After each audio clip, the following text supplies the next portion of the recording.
Jonathan Larson's Tony-winning musical Rent, set in the gritty early 90s East Village, has always been a fan favorite.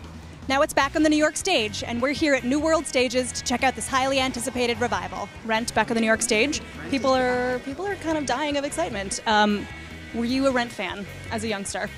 I don't know if it's safe to say, but we were all Rent fans in some way. I mean, I grew up with that score. That was like the defining rock musical theater score of my generation, I feel like. There's a whole generation who, in their mid-20s who were, 4, 5, 6, 7 when it opened, 10 when it opened. And it's really fascinating, that generation, and the issues are just as strong today.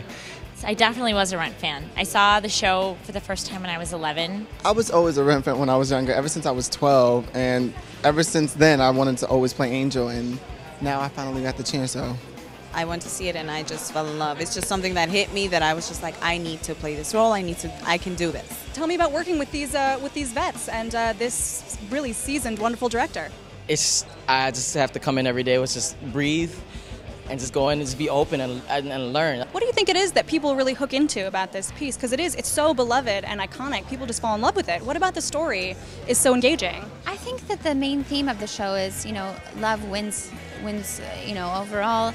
And it's about a group of young people who are trying to start their life and to follow their dreams. And I think everybody can, and a group of underdogs, I think everybody can relate to that. It can appeal to everyone. Any age, and I know that's cliche, but I truly believe that, because the music is so wonderful that if you want to go have an evening of entertainment, you can get that. If you want to have a deep, dark, emotional experience like I have every night on stage, then you can do that. I think people will really find the story and just love the rush of this music sitting under them so strongly and so intimately. What was the worst job you've ever taken to pay your rent? I think it's not worst isn't fair. Well, I was a kids' party coordinator, as they like to call it, which it was just like put pizza on a plate and then play loud music and jump up and down.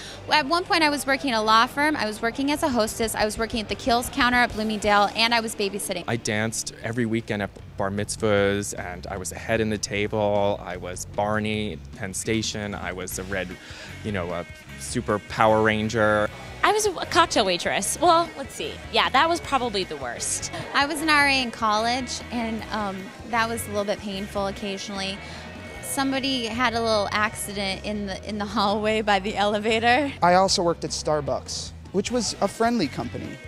But I mean, anything that you have to get up at like 4 in the morning to get to work by 5 that's not fun. That's not good. I'm paying my rent with rent, and before that I was paying my rent in the Heights within the Heights. So I've been very, very fortunate. We always have to pay the bills and we always have to make ends meet, but it's about doing something that we love. And I think that's what in a way Rent is about, is always loving and doing what we love. What do you think makes this story about this time so engaging, so timeless for audiences? I think having La Bohème, the opera, as a template is really grounding. And I think that it is celebratory and strikes a true emotional chord many times, and the themes seem to be very universal about community and friendship and harnessing love.